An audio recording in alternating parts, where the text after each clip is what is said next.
Good evening, everyone, and welcome to Rick Steves Tours Festival of Europe. I'm Lisa Friends, and I'm delighted to be your host this evening as we travel along to jolly old England with the delightful tour guide, Jeanie Carmichael. Now, on behalf of the 5,500 travelers with us tonight, let's get this show on the road.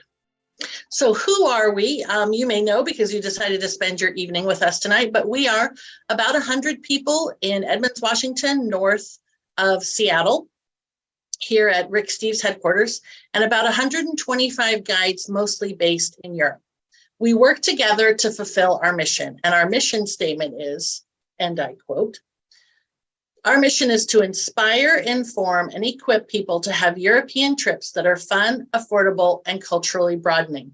We value travel as a powerful tool to better understand and contribute to the world that we live in." So one of the ways that we're equipping people is with this Festival of Europe show. So we're doing this for 22 nights, as you may already know. Tonight is the second or third night, depending on how you count. Tonight, me, Lisa Friend, with Jeanie Carmichael. Tomorrow night, Rick will be back with Federico Garcia Barroso talking about Spain.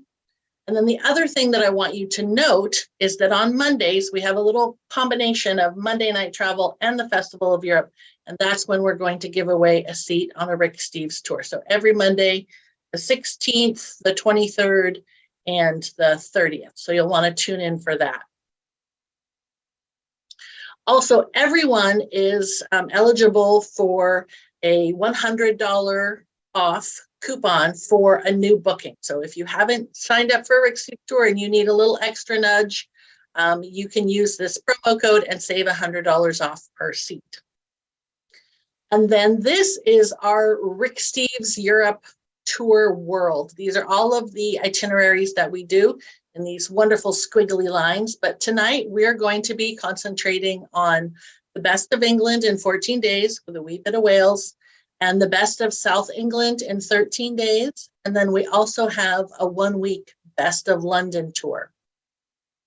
Now, whether you are going to join a tour with us or you're going it alone, we believe you should be equipped with one of these guidebooks. So these guidebooks are the most lovingly researched and updated guidebooks, I think, in the business. I am biased, but when I pull into the Cotswolds village and I flip to my Rick Steves book and it says, if you're driving at the roundabout, take a left and find the P for public parking. Like, I'm really into that. So if you're on a tour, we give you one for free. And if you're going on your own, please get yourself one. So I'd like to start in the capital city of London. I'm not sure I'm the only one who grew up flying over the rooftops of London with Peter Pan and Mary Poppins. I'm sure I'm not the only one who has read books about Winnie the Pooh and Paddington Bear. There's a strong connection to England from my childhood and maybe yours as well. And those connections spark travel dreams. So in London, you've also got 11th century castles right in the middle of the city. All the pomp, ceremony, grandeur that you could want. Thatch happy villages in the countryside. And out in the countryside, you've got stone circles galore. There's over 900 of them in England alone. So you've got the famous ones and the off the beaten path ones. And we're going to talk about that tonight. You've got the wildlife of England, and it is wild. So wild that the Romans came and stayed for 400 years. Not many people associate Great Britain with Roman ruins, but they are there and they're fantastic. And we will also talk about them tonight. So cathedrals, beautiful Gothic cathedrals with some of the most beautiful stained glass that you've ever seen. And one of the things that I think Great Britain does so well is they marry the old with the new. So you have this beautiful Gothic altarpiece shimmering with gold leaf right next to the modern piece of glass by Dale Chihuly. That's at the Victoria and Albert Museum in London. You've got friendly locals with almost no language barrier. So a world-class destination needs a world-class guide. So I have the pleasure to introduce my friend and fellow tour guide, Jeanie Carmichael. Jeanie, let me get you up here on the screen. I'm so excited that you're here. Welcome to Rick Steves Tours Festival of Europe, Jeanie. Hi, Lisa. Lovely to see you, and hello everybody. Thank you for joining us. So Jeanie, we talked before when you were on Monday Night Travel, and one of the things I remember is that you are a blue badge guide. What does it mean to be a blue badge guide? Now it's the most difficult guide training course in the world. It's legalized torture, really. It takes 2 years and you have to learn everything about London. And the examination is just hideous, I can't tell you. But if you manage to pass it, it's a real achievement. So, you know, I'm really proud of being a blue badge guide. I think you should be. Now, were you born in London? Did you grow up in London or? No, I come from Wales, but I must admit, I always wanted just to be in London. I used to play hooky from school and hitchhike up to London and buy clothes. I had the first mini skirt in Cardiff in Wales. I literally caused cars to drive into walls. Can you imagine? I mean, if I wore a mini skirt now, that would happen for different reasons. But, you know, I was a real trailblazer. So I just love London. Oh, I am so glad that you're here with us sharing this stuff. So let's talk about what's great about Great Britain, shall we? Let's go. Right. Besides our mini skirt wearing traffic stopper. So I wanted to start off with actually my favorite free activity in London. This is the changing of the guard. It happens every day in the high season, so roughly from Easter on. And if you've got a great guide or a great guidebook, you'll know where to position yourself to see the parade. Not everybody can be 6'2" like Rick Steves. Some of us are normal size like Jeanie and I, so we need to be in just the right position on the sidewalk, which they call a pavement. So get yourself a good guidebook and you'll know about that. Here's Buckingham Palace. Jeanie, as somebody who I imagine sees Buckingham Palace every few days or so, have your feelings about the palace changed in the last few months? Very much so. Can I show you my tribute to Her Majesty? That's a marmalade sandwich. When we lost Her Majesty, I don't know if you saw, but she did an interview with Paddington Bear to celebrate a jubilee just before she passed. And to everybody's amazement, out of her handbag, she pulled a marmalade sandwich. I mean, for years, we've wondered what she kept in her handbag. Now we know.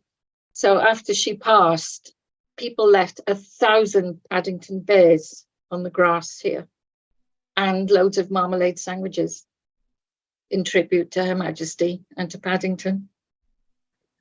That is very sweet. I promise not to get all choked up tonight, but that's lovely. That's a lovely tribute.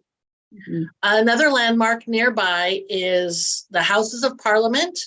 And insiders know that Big Ben is not the bell. It's not the, you do it, Jeanie. Yes, it is the bell. But isn't it looking gorgeous? I've just spent £80 million in doing up Big Ben, in doing up the Elizabeth Tower with the great clock. Doesn't it look fabulous? Not the clock, not the tower, but the bell that tolls the hour. That's the rhyme I was thinking. That's the one. Yeah. Mm-hmm. And it was under scaffolding for a really long time. Has that come down now? Oh, yeah. All the scaffolding is down now. It went up in 2017 and it's been down for a couple of months now. Oh, it's beautiful. You've got to come and see it. It's fabulous. Well, it's on my list. I'm coming to see you this year, Jean. It's happening. Good. Mm-hmm. Right down the street, a couple hundred yards, is Westminster Abbey, which is it fair to say, Jeanie, that this is the most important historical church in England, would you say? Yeah, you can certainly make a case for that. I mean, it's the great royal church. It's where all great royal events take place. The Queen was married there and the Queen's funeral service took place there. Oh, isn't that a wonderful sight? Look, the imperial state crown and the orb and the scepter. So moving, isn't it? I have to say, we do this kind of thing very, very well, she says with pride.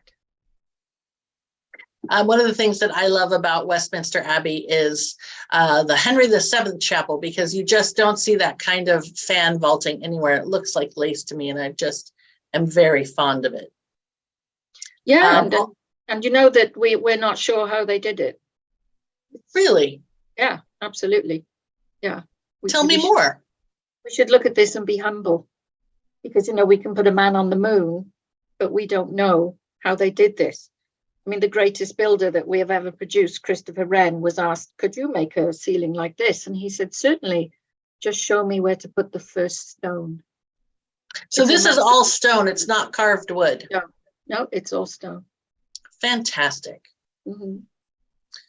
Just down the street, also from the Houses of Parliament and Westminster Abbey, is a fantastic World War II site, the Churchill War Room and the Churchill Museum and Cabinet War Room. This is wonderful. This is where they ran the government underground during the near constant bombardment of London during the Blitz. And then they shuttered it up for decades and opened it back up and let the public come in. So you can see these wonderful, I mean, she's a wax figurine of these wonderful typewriters, radios they were using, telephones, maps. I think it's a very evocative site in London. Would you agree, Jeanie? Oh, you can practically smell the cigar smoke. You know, you expect to see Churchill come around the corner at any time. And it's very humbling as well, because it really brings home to you what a close shave the war was for us. You know, what a desperate fight it was. And also, well, I hope we can. Everybody smoked all the time. The place was full of smoke the whole time, which blows my mind. Well, they were nervous. Yeah, yes. They were tense. Nervous. Yeah. Oh. Mm-hmm. Well, we will talk more about World War II later in the show. So, but we wanted to talk about another museum nearby.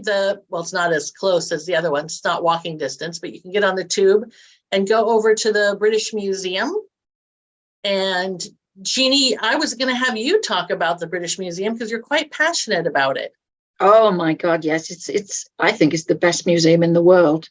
It's certainly the best museum for the art of ancient civilizations, ancient Greece, ancient Rome, ancient Egypt. It's got, at a conservative estimate, 8.5 million objects to enjoy, like the Rosetta Stone, the Elgin marbles, the great figure of Ramses. I mean, look at this. I mean, when Moses says, "Let my people go," that's the face he says it to, which blows my mind. I mean, Ramses, what a man, Ramses the Great. He had an estimated 200 children, by God knows how many wives and concubines. He invented fake news. If he lost a battle, he would just get the inscriptions chiseled to say that he'd won them. So, you know, there's nothing new in history, is there? The inventor of propaganda, maybe. Sure. Mm. After Cairo, we have the best collection of mummies in the world. And of course, probably the most famous thing is the Rosetta Stone. Now, when you look at it, you think, oh, that's a chunk of stone. What's important about that? But this is arguably the most important archaeological find ever made, because until this was discovered, we couldn't read hieroglyphic, the Egyptian ancient language. People thought it wasn't really a language. You know, it was just a collection of strange pictures. But now, thanks to the Rosetta Stone, we can read it. I mean, the Egyptians were great civil servants. They wrote everything down. So we know so much about their civilization. I mean, this is not a chunk of stone. This is a great key that's unlocked a whole civilization for us.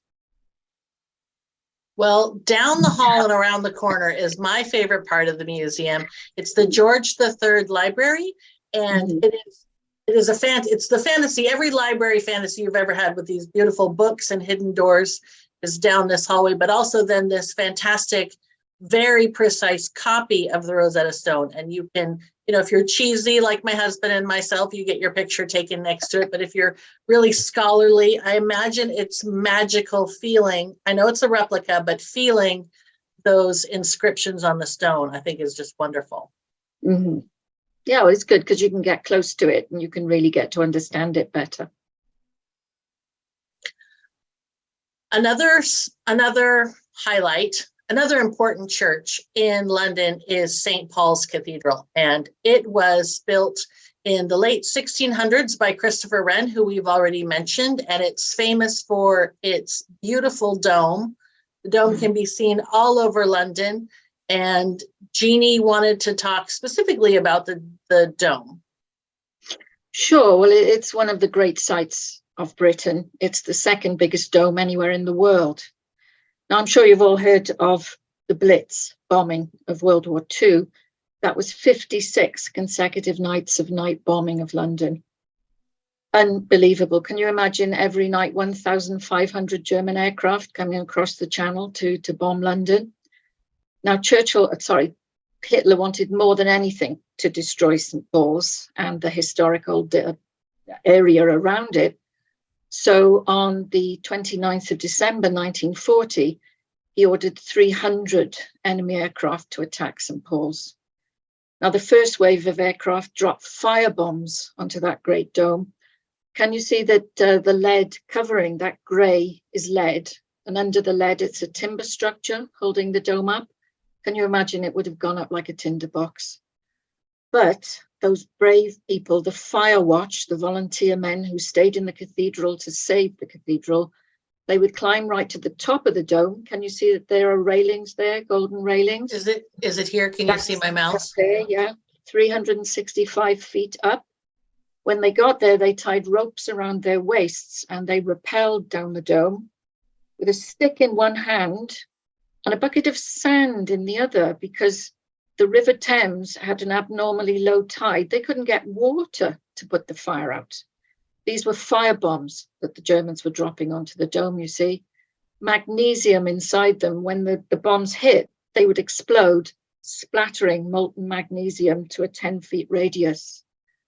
28 bombs hit that dome. 28 times they went out there, scraped the bombs into their sand buckets. They saved this cathedral with their bare hands.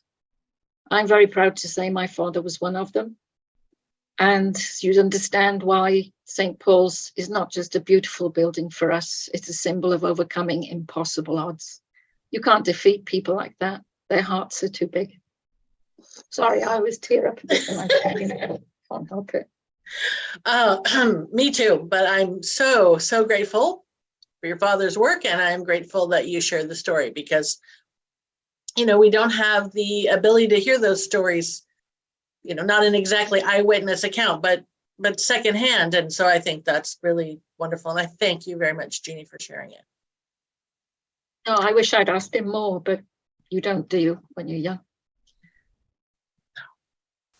So also nearby, just down the river, is the Tower of London. So this is the White Tower. This is the oldest part of the castle. The Tower of London has some wonderful things that I want you to know, and a strategy that I highly recommend. So when you go to the Tower of London, you're going to want to buy your tickets ahead of time, and you're going to want to get there about 20 minutes before you're to go in. And so, first thing in the morning, you can stop by the Starbucks that's just nearby, my favorite Starbucks of all, and get in line. And then when you go in, you're going to see this nice man who is a beefeater, and he's there to give you a free tour, but you're going to wave at him and you're going to go directly to the crown jewels and get in that line before the rest of the people get there. See the crown jewels on the moving walkway a couple of times, and then come back and then take the free included tour with the beefeater. There is the crown. Now, did we just see this crown on the carriage, Jeanie? Absolutely, yeah, that's the Imperial State Crown. Now, look at that ruby in the front. Isn't that amazing? That's 170 carat, the Black Prince's ruby. Underneath it, can you see the huge diamond? 300 Oh, I see it. Carats, yeah. Can you see in the top of the cross, there's the most beautiful emerald? Do you know, they found that emerald in a ring on the finger of Edward the Confessor in his tomb at Westminster Abbey, 1,000 years old. Isn't that mind-blowing? That is. You cannot put a price on just this one crown. None of the jewels are insured. They can't be. They're priceless in the real meaning of the word priceless. I mean, a conservative estimate of the value of this, which has 3,000 diamonds in it, is about £5 billion. Well, yeah, because where are you going to buy that? Yeah, precisely. Yeah. Only 3 people in the world are allowed to touch this. the monarch, the Archbishop of Canterbury, and the crown jeweler who looks after it. Fantastic. The beefeaters are there to answer questions as well, besides give the free tours. So they're milling about, and they always know if there are going to be any special events going on at the Tower of London. And I showed you this picture when we were talking about this talk, Jeanie, and you wanted to point something out. Well, yes. Can you see on the left? That's Amanda. She's the second female beefeater. You see, to be a beefeater, you have to have 22 years of exemplary service. So the first female beefeater was appointed, 8 years ago now? There are now the third lady beefeater, who's called Emma, has just been appointed. So isn't that great? There are 33 in total, 30 guys, 3 ladies. That's wonderful. And they get to live they live within the Tower of London, right? Oh, absolutely. So, I mean, the Tower isn't a sort of dead museum. Think of it as a small self-enclosed town. There's about 150 people live in the Tower. They've even got their own pub. Oh, I would like to be invited to that pub sometime. I've had some good nights in there, I tell you. Jeanie, you're so wonderful. Speaking of things that are wonderful in Great Britain, England has this reputation of having bad food, and that is left over from post-World War II rationing and things coming out of cans. Now, this is a world-class destination with everything you could want to eat, from Michelin-starred restaurants to cuisine from all of the old colonies, including this fabulous piece of naan bread that looks like it's about 10 feet tall. And Borough Market, there's very much a farm to table ethos happening in Great Britain, and Borough Market is one of the great places to see that in action. Yeah, I mean, you have 100 stalls selling everything from ostrich burgers to handmade chocolates, but my favorite thing is cheese. Oh my Lord, you can get the best cheese sandwich in the world in Borough Market. Have you ever had one, Lisa? No, we're going to do it when I come. I'm sorry, tell me more about this cheese sandwich I need to know about. It's made with a combination of 3 different kinds of cheese mixed with what you would call scallions, what I would call spring onions, mustard, and some secret ingredients that, if I told you I'd have to kill you, but grilled. Oh, it's like angels crying on your tongue. It is just heaven on a plate. It really is. See? But you can eat your way around the world at Borough Market, and it's fantastic. Well, it's a date. A great day trip away from London is to go to Windsor Castle. Before Her Majesty passed, this is what I was told by one of the docents was what she considered truly her home. This is where Harry and Meghan got married. And did Charles and Camilla get married in Windsor too, in the town hall? Yes, they did. Yes. Mm-hmm. Do you expect Windsor to be extra busy this year, Jeanie? It was madly busy just after the Queen was interred there, but it seems to have quietened down a bit now. Yeah, London has been very busy this year, and I hope it carries on. It's wonderful to welcome everybody. It's lovely to see it buzzing again. But I mean, the longest line that we saw to get into the lovely chapel where the Queen lies was half an hour, so not too bad. Oh, not too bad. Okay. That's it.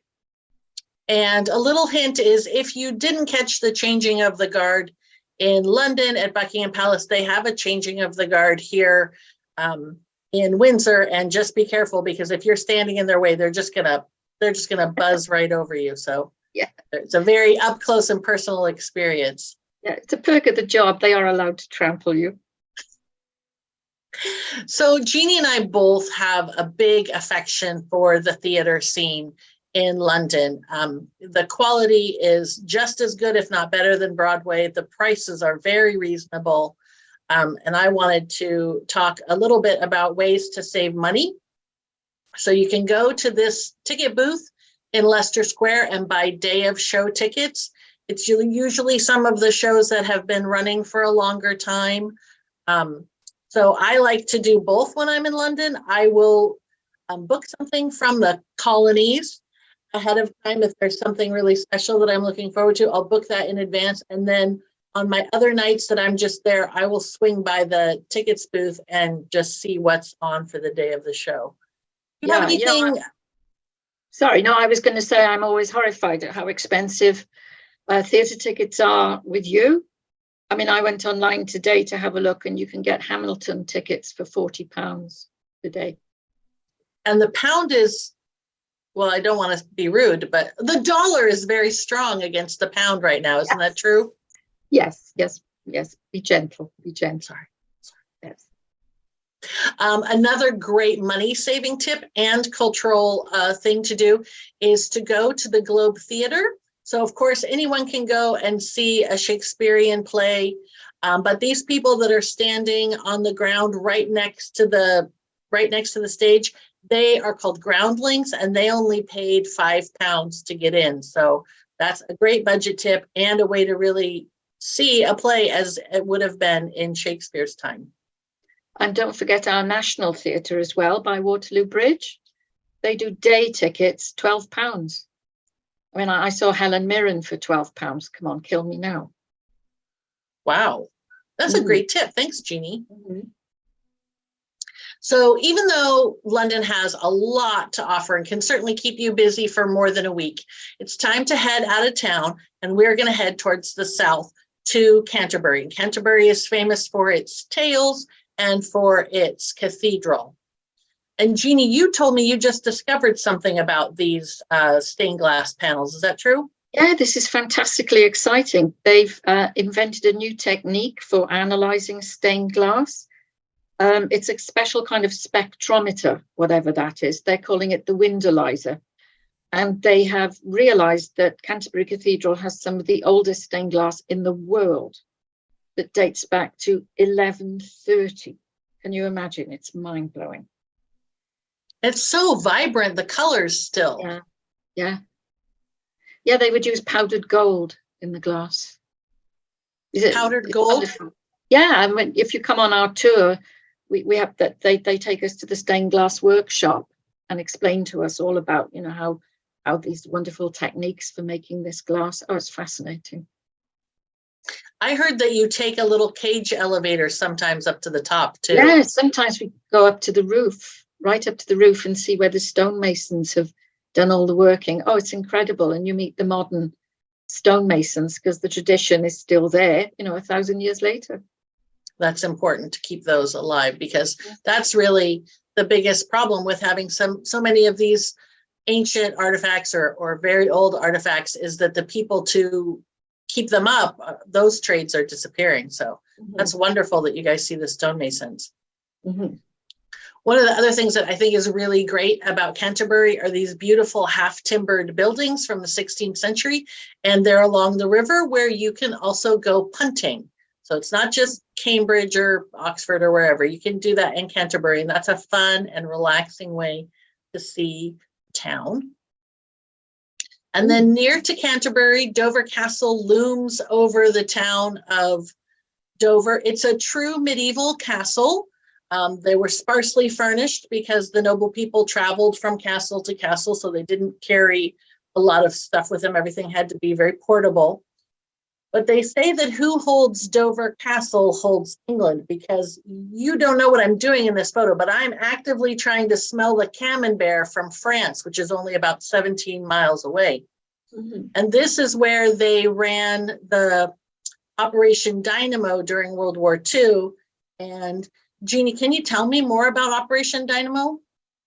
Oh, yes. This is such a moving story. I mean, it's nice to have the numbers up there, but you see 338,000 British, French, Belgian soldiers were trapped on the beaches of Dunkirk. The German army was coming towards them, pushing them ever further towards the sea. What to do? So big ships came across to try and take them away, but the big ships couldn't get close enough to the shore. So 800 small boats came across the channel from England.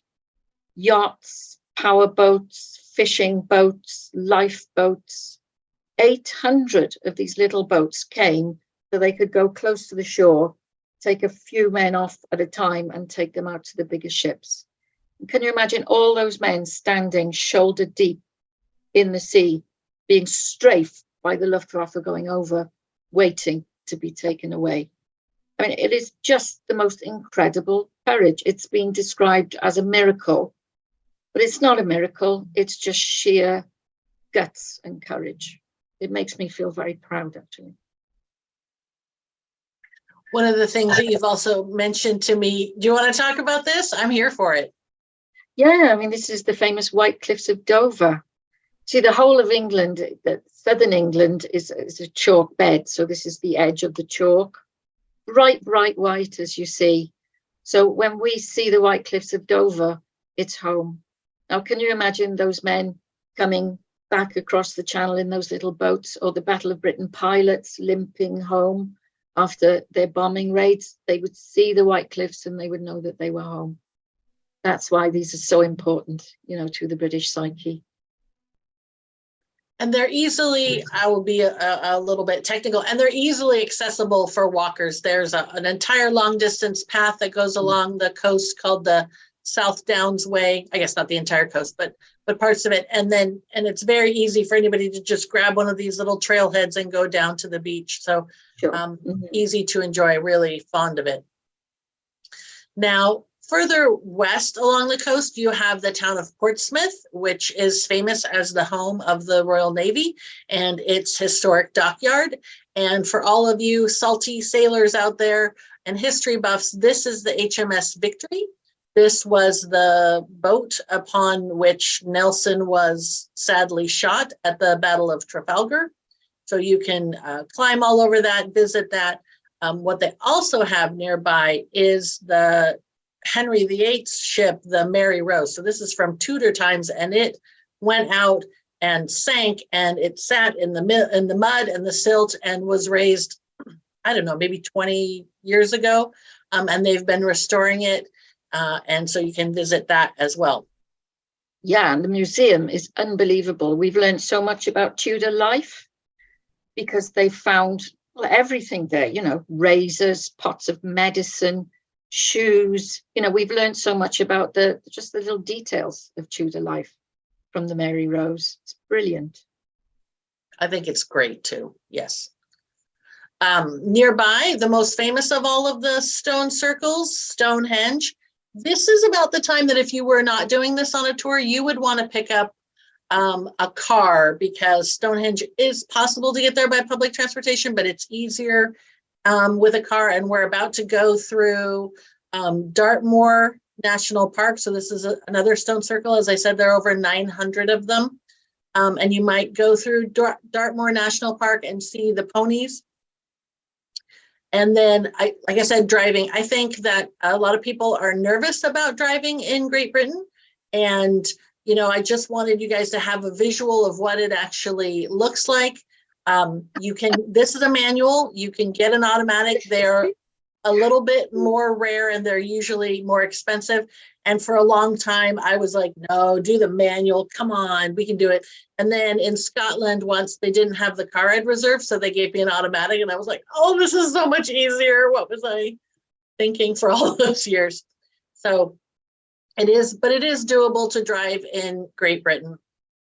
Yeah, here's the Dartmoor train ponies. System. Mm-hmm. I'm going backwards. That's the problem. And we end up in Cornwall, and the national dish of Cornwall is the Cornish pasty. And they were done in these shapes because a lot of the people who were working were men down in the mines, and their hands would be dirty with toxic chemicals, toxic minerals, I should say. And so they would eat everything in the semicircle, and they would keep the crust and throw that away. They wouldn't eat that part. And on the tour, we teach our tour members how to make pasties, and that's a fun hands-on experience. And then we also visit St. Michael's Mount. And Jeanie, we were talking about this earlier, and you said it's really important. You have to pay attention to the tides, because these are some of the most intense tides. And when the tide is in, this is truly an island. And when it's out, then you can walk out to it. The causeway is covered. So you have to get a boat then when the causeway is covered. But I mean, it's magical, as you can see from the photograph. There's a 12th century castle there. There's a church. They do limit the numbers of people visiting, thank goodness. So if you are traveling, not on our tour, if you're going by yourself, be sure to book. But it's absolutely, it's just magical, as you see. Jeanie, do you think that St. Ives makes a good home base? Oh, absolutely, because it was an old fishing village, but now it's become a great artist colony. I'm sure you've heard of, the Tate Gallery in London. There's one in St. Ives as well. So lots of little art galleries. It's just a charming place to stay. I mean, all of these villages, these fishing villages, Cornish villages, Dock Martin, Port Isaac, for example, they're just delightful all along the coast here. So you would stay in one and then day trip out to others. Absolutely. And I mean, don't forget there are local buses too. You don't have to drive. There's trains, there's local buses. Jeanie, could you take a local bus to this? Oh yeah, sure. That's Tintagel. Now you're talking. Tintagel is where Merlin the magician casts a spell over Queen Igraine.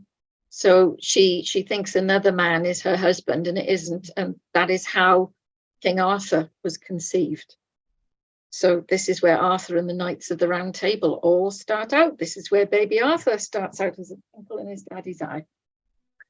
Speaking of where things started out, we used to be called Europe Through the Back Door, and on all of our logo, this was the back door because Rick fell in love with it 40 years ago, and I wanted to show people that we're still visiting Tintagel, and this is Roy Nichols, our dear friend, who is guiding a group there, and he is the most senior of all of our guides. So we thought, Yeah, two gallant knights of old. What can I say?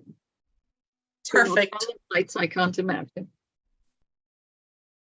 So the last thing I wanted to point out in Cornwall is the Minack Theatre. So if you're going to be in Cornwall in the summer, they do plays outdoors against this amazing backdrop. So I would highly recommend getting tickets to see anything that they're showing there. You agree, Jeanie? Oh, I mean, Midsummer Night's Dream there. 90-foot drop down to the sea. Can you imagine? It's fantastic. It's wonderful. Okay, so then we head north and a little bit east. We're headed up to Bath. This is Bath, England. Everything in town is made from this wonderful creamy Bath stone. And it is famous for a couple of different time periods. The first one being the Romans. Jeanie, what made the Romans come and settle in Bath? Well, the Romans were mad keen on personal hygiene. So imagine how thrilled they were to find two natural hot water springs, the only hot water springs in Great Britain. Every day you get 250,000 gallons of piping hot water, about 49 degrees, perfect temperature for bath water. So you don't have to have armies of slaves chopping down forests of trees to keep the furnaces going. Nature is doing it for you. So they build a whole city and bath complex. Fantastic. Look at that. So I just wanted to show the picture of Minerva. Oh, I'm sorry. No. What'd you say, dear? No, you can still bathe in the bath water. There's a wonderful new spa opened up there, which is just bliss. Have you've done that? Oh, yeah. Yeah, many a time and often. You can have massages and steam rooms with lovely scented, different scents. Oh, it's just gorgeous. Fantastic. One of the things that's also great about Bath is that they have the Mayor's Honorary Corps of Guides. So every day they do a free walking tour around Bath. And I said that Bath was famous for two different time periods, the first being the Roman and the second being Georgian. There's this fabulous Georgian architecture. This is the Bath Circus, a circle, and then here's the Bath Crescent, and they were like these condominiums. You can see how many people or how many families, I guess, would be. You can see the chimneys there. So they were just like little townhomes, And it was wonderful. They had this beautiful green lawn and then this ditch, and the ditch dropped down probably about 8 or 10 feet. And below that, you would have your animals grazing, but you didn't have it on the upper part because you wouldn't want the hoity-toity people to have to look at the livestock. So these are the kinds of things that you learn when you go on the Bath walking tour, as well as why you would need this extra wide arch near your door. And it's because the women's dresses were so wide. And then the last thing I wanted to point out was I didn't know what these were. And I asked my guide and he's like, they're snuffers. And I was like, they're what now? And they're snuffers. Yeah, I mean something different in your country. Yes. But they were for, well, Jeanie, you tell us what a snuffer's for. Yeah, well, you think there's not much street lighting. So to get home after dark, you hire a little boy who walks in front of you holding a flaming torch. Well, he pays for his own torch, you see. So the minute he gets you home, he extinguishes the torch in the snuffer. Oh. And the chain is to get, supplies down to the kitchen, down to the basement where the servants are. Thank you. Nearby, in a different town, nearby Bath, is the Wells Cathedral. And is this the smallest cathedral in the country, Jeanie? No, not in the country. The smallest one in the country is in Wales. This is the smallest in England. But also people say it's the most beautiful. Why do they say that, Jeanie? Well, largely because of what we're looking at now, which is the Great West Front. 300 statues of saints, bishops, kings. And originally it was, I'm going to say the word you love so much, Lisa, polychromatic. I'm only saying that because she loves the word. They were very brightly painted. Makes you sound so smart. Because this is like a visual learning aid. I mean, if people can't read, you need visual learning aids to help you teach them the stories of the Bible. So just wonderful, wonderful statues. I love the seraphim. Did you know seraphim have 6 wings? Who knew? No. Yep, there you go. You learn something new every day. What did they need 6 wings for? I don't know. Ask our Lord. They must have been very fast. There's another feature of the Wells Cathedral that I think is quite interesting. Is this original to the building, this arch? No. What happened was, there was an earthquake which destabilized those great columns, those great piers. So in the 14th century, an absolutely brilliant engineer, I suppose you could say, architect, devised this scissor arch. Well, to hold the building up, to hold it together. It's incredible, isn't it? I think it's century. Look at it. I've never seen anything like it in other cathedrals that I've been to. So I think it's just a striking addition, obviously for practical reasons, but it just visually, it's very beautiful. Mm-hmm. Mm-hmm. And then nearby Wells, the town of Wells, is the town of Glastonbury. And now here's another cathedral, and it's just not up to snuff, Jeanie. What's going on? Well, blame Henry VIII. Good old Henry VIII. You know how he dissolved the monasteries? I mean, this was a great abbey, one of the richest abbeys in Europe. In the 1530s, of course, Henry creates the new Church of England, and any church that wouldn't accept this new faith, this is what happened to it. Can you imagine? The soldiers come, they smash the beautiful stained glass, they steal the lead from the roof, they burn the books, they take away the treasures. I think Glastonbury is almost more beautiful in its ruined state because it's so poignant, you know. You feel the resonance of the past at Glastonbury. This is very special. You see, we have a legend that St. Joseph of Arimathea was Christ's great uncle. He caught the holy blood in the Holy Grail from the cross, brought the Grail to this country, and people believe that he buried the Grail in Glastonbury. So there's a natural spring, which, because there's iron in the soil, as well as a scientific reason, is reddish tinged. And people believe that it has a very therapeutic and holy effect. I mean, no matter what you believe, it's a very special place. This is the Chalice Gardens where the spring comes out. Pilgrims come from all over the world to drink the water.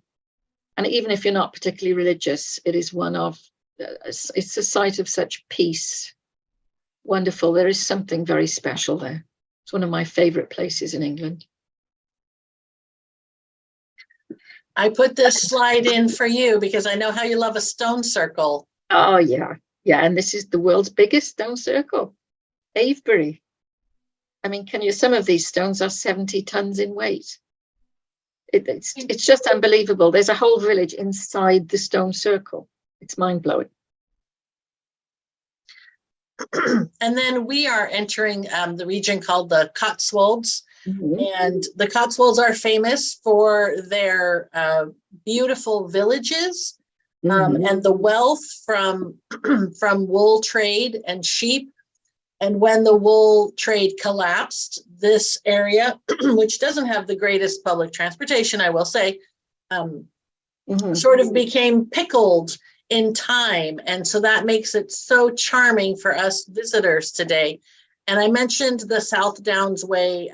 Great Britain it's got spider webs of these wonderful public footpaths. And this long distance walk is called the Cotswold's Way, but anybody can take advantage of walking out in the countryside because there is a law of free right of way for pedestrians. So you can walk up to this gate. You're going to be a wonderful guest, and you're going to open the gate and make sure the gate closes so nothing is tampered with or no livestock escapes. But then you can just walk out into the countryside and walk across the field and get to the next little village, which is probably only 7 miles away. My favorite is to go from Upper Slaughter to Lower Slaughter because they're strangely named and not that far apart. So yeah. That's my favorite hike in the Cotswolds. Yeah, because it's easy walking because it's not that steep.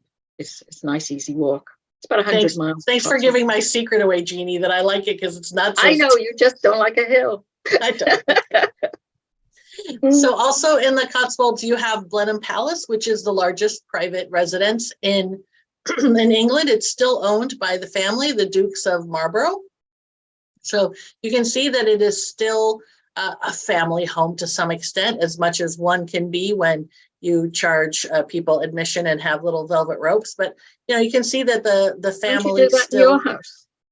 I do. I I don't have a velvet rope separating my drawing room from my kitchen, but how do you keep the peasants out? Don't get me started. So also you should know about Blenheim Palace is they have extensive gardens, including ones that were designed by the masterful landscape architect Capability Brown. And Jeanie, have you been in the maze at Blenheim Palace any time in the last few years? Yeah, it's not the most impressive maze, I must say. What's impressive is these fabulous Italian gardens. And I like to walk a bit further down to the left side there because you come to the spot where Winston Churchill proposed to his wife Clementine. He said he did the two best things of his life at Blenheim. He was born there and he proposed to his wife there. Oh, fantastic. There's a wonderful new Churchill Museum there. It's brilliant. You have to come and see it. It's great stuff. I was wondering how tall the hedge maze is now. It is. Yeah, it's tall enough. I prefer the Hampton Court maze personally, but there we go. I'm trying to get to a point, Jeanie. I was pregnant with my son when they made that hedge maze. Ah, and your son is rather large now, isn't he? Yes, yeah. So it's well, he's grown faster than the hedges. Yeah, I think he has.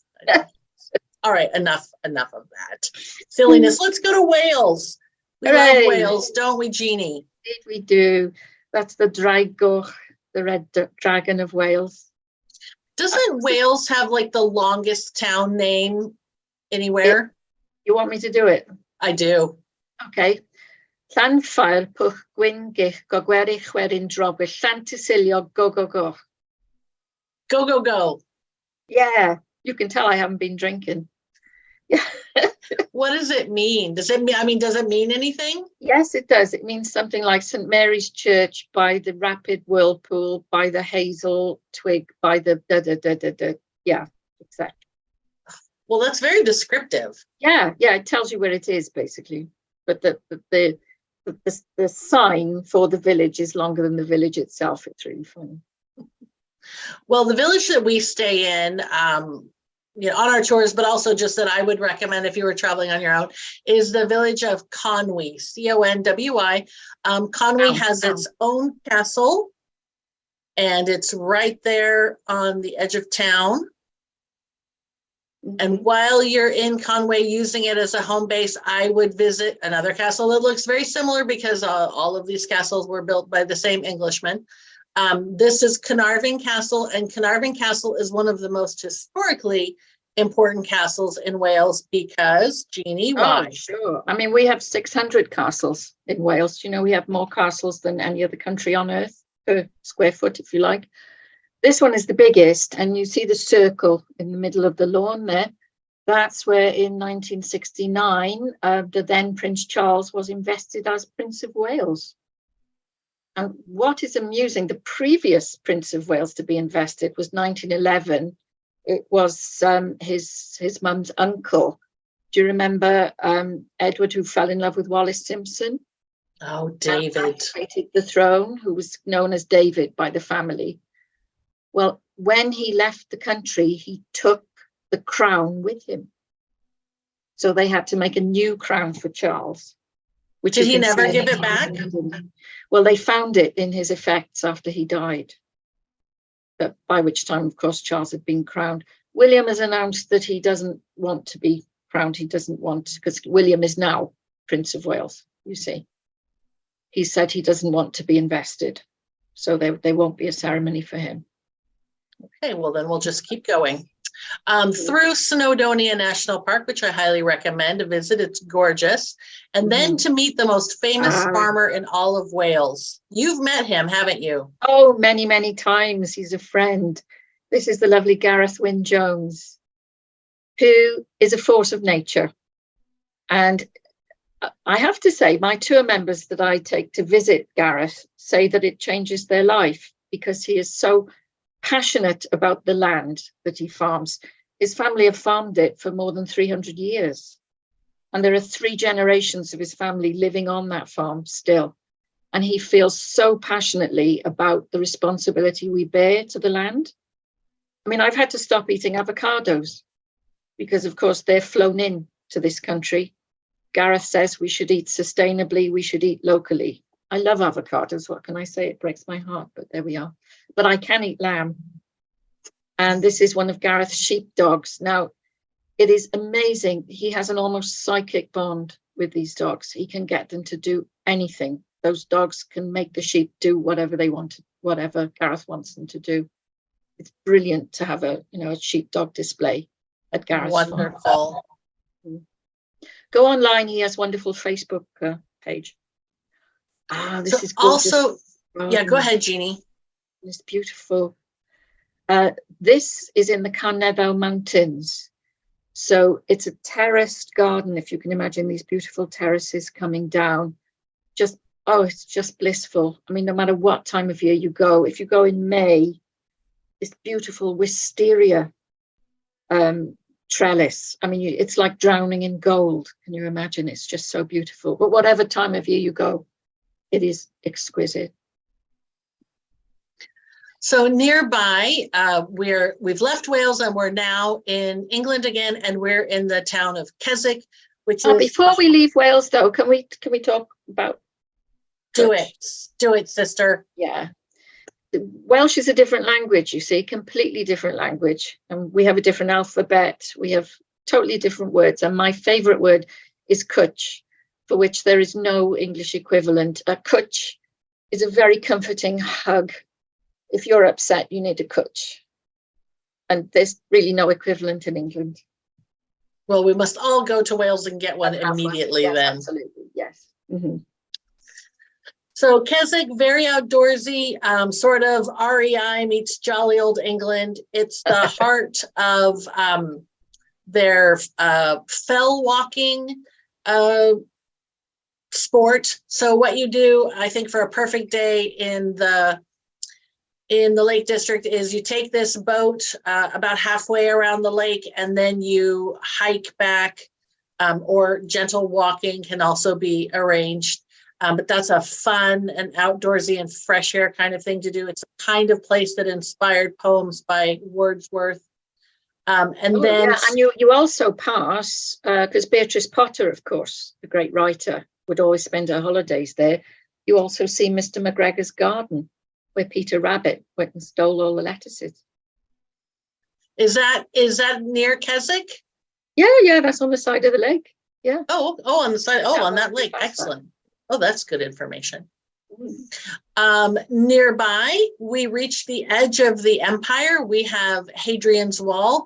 And Jeanie, what's going on in this picture? Well, on our tours, we do go to Hadrian's Wall, you see, and this is me and my friend and tour member, Mike. He is being a Scot. He's attacking me. I'm a Roman, you see. So I don't know if you can see, but I'm handing him a glass of champagne, which works with the average Scot, you see. This kind of attacking is unusual, but I'm all for it. Yeah. I'm hitting him with a glass of champagne. Mm-hmm. So our last destination that we're going to talk about tonight is the town of York, which outside of London is actually my favorite city in England. Easy to get to, 2 hours by high-speed train from London, but it's got the largest Gothic cathedral north of the Alps. So it's well worth a visit. We would highly recommend visiting during the evensong service to hear it filled with music. And another thing that you would not want to miss while you were in York is a walk through the shambles. Now, we're not talking about my house. We're talking about this street, aren't we, Jeanie? What's up with the shambles? Well, it comes from the old Saxon word Fleischamel, streets of meat. All along these shops are little hooks where they would hang the meat, basically. And the runnels going down the center of the street here where the blood would be running. That's why, I'm sure your house is not a shambles, but it's because of the mess this street used to be.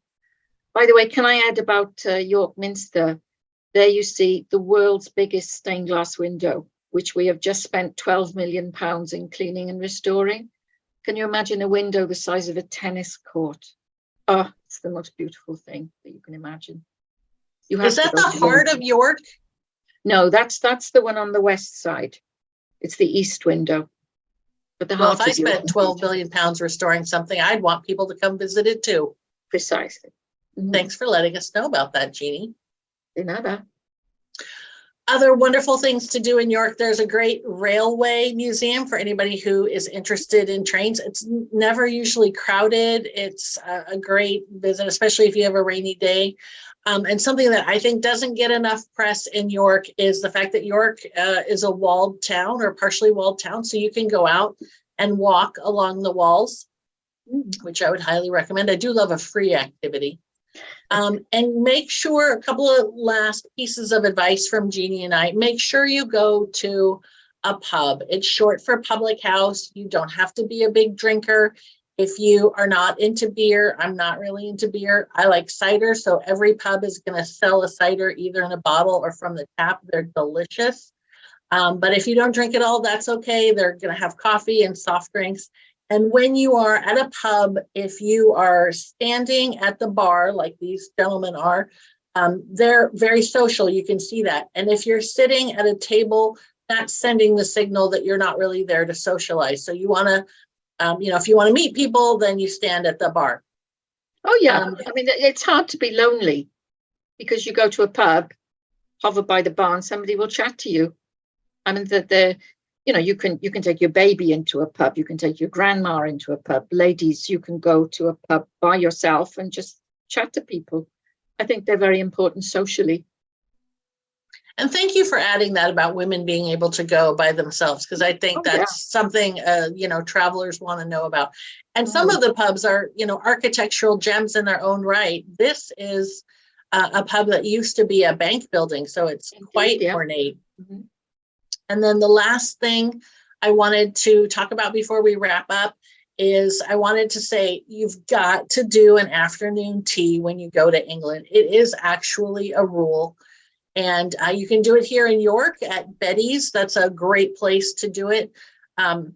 But just take the time to savor a treat in the afternoon and sit down and have this wonderful experience. And Jeanie, just before we wrap up, how would we tackle this tea tower? Because there's a lot of stuff going on here, and it feels slightly intimidating, and I don't want to make a fool of myself at Betty's tea room. So what would I do? No. Well, you can start at the bottom with a sandwich, then you have a scone with jam and clotted cream, and then you finish up with cakes. But I mean, what the heck? You are our guests. If you want to start with the cake and work your way down, that's fine by us. Well, you know what they say, life is short, eat dessert first. Precisely. All right, so we have talked about the Best of England tour. We've talked about the Best of South England tour. We've talked about the Best of London tour. Here are the itineraries. So you can see we covered this to a big extent. We went to Dover. Alfriston is near some of those white chalky cliffs. Salisbury to visit Stonehenge. We went through Portsmouth, Dartmoor, Cornwall, Tintagel, and then we ended in Bath. And then the Best of England tour in 14 days. It should be Best of England with a wee bit of Wales for a cwtch. Absolutely. Mm-hmm. But we start with 3 nights in Bath, go through the Cotswolds, go up to northern Wales, over to Keswick in the Lake District, have a glass of wine with Jeanie and her glass of wine on Hadrian's Wall, and finish. Well, we don't finish in York. We go to York, and then we finish with the bus on the tour, and we take the high-speed train down to London and finish up with a couple of days in London. And then all through whatever we talked about on London, we would be including the 7-day tour. So what's included in the Rick Steves tour? Well, you don't have to tip the guide. You don't have to tip the driver. That's all taken care of for you. You get all of your group sightseeing is included. The groups are small, between 24 and 28 people. The buses that we're on are full size, so they generally seat between 48 and 52 people. So there's plenty of room to stretch out. You get the full-time services of a professional Rick Steves guides and local guides. It's nice to have both of those voices. When you're traveling, all of your transportation from the first hotel to the last, accommodations in memorable centrally located hotels. We do stay in some bed and breakfasts on these tours, which I think is better because, a bed and breakfast is twice the cultural intimacy, but half the price. So they're a lot of fun if you're traveling on your own. All of the breakfasts and half of your dinners. And then I did say that we equip you with one of our Rick Steves tour or Rick Steves guidebooks and the money belt. We already talked about winning a seat on a 7-day city tour, Paris, Rome, Istanbul, or London. It's going to be my choice. We're going to hold those drawings on January 16, 23, and 30. For full details, see our website for the entry rules.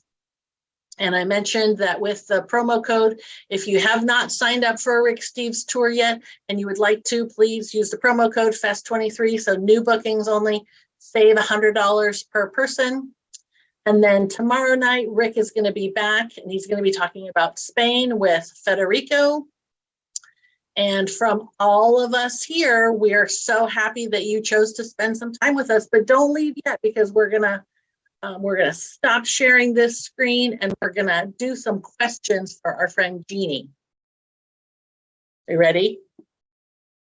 Julianne has faithfully sent me them. Hold on. Yes, okay, that's so much better. Okay. Let me bring this up. All right. Thomas wants to know, any recommendation for those who will be in London in May for the coronation? Well, it's not yet been announced, really, all the details of the coronation, except that it's going to be a lot less, fancy is not the right word, complicated than the Queen's coronation. It's probably going to be cut down to about 2 hours. I mean, obviously, unless, you are representing the United States. If Mr. Biden can't make it, you're not going to be invited into the Abbey. But there will be a procession from the palace up the Mall, down Whitehall to Westminster Abbey. So, I would get there early and get a good place on the Mall. We'll get more details closer to the time. It's May the 6th. May the 6th. I'll let the office know, and the office will have that information then. Thank you. I'm going to combine Robin and Shelley's questions. They're great. Why are they called Beefeaters? And will the Beefeaters change their shirt insignia now that we've lost Her Majesty? The first part of the question, nobody really quite knows. But my favorite explanation is that part of their job was tasting the food of the royal family for poison. Now, what do the royal family eat? The most expensive food, it's beef. So the rest of the people were jealous and called them beef eaters. Yeah, so they are even now producing CR, Charles Rex. And we're having new stamps, new coins. Everything has to be changed. That's fascinating. Mm-hmm. Brian wants to know, after becoming a Blue Badge Guide, do you have to renew your knowledge after a certain time? We have to do what they call ongoing professional training. Every winter we have series of lectures and that kind of thing, because London changes all the time. New things are happening all the time. Oh, that's wonderful. Mm-hmm. Juliana wants to know, or Juliana, can you recommend some family-friendly places in London? Oh, many. I wonder how old the children are.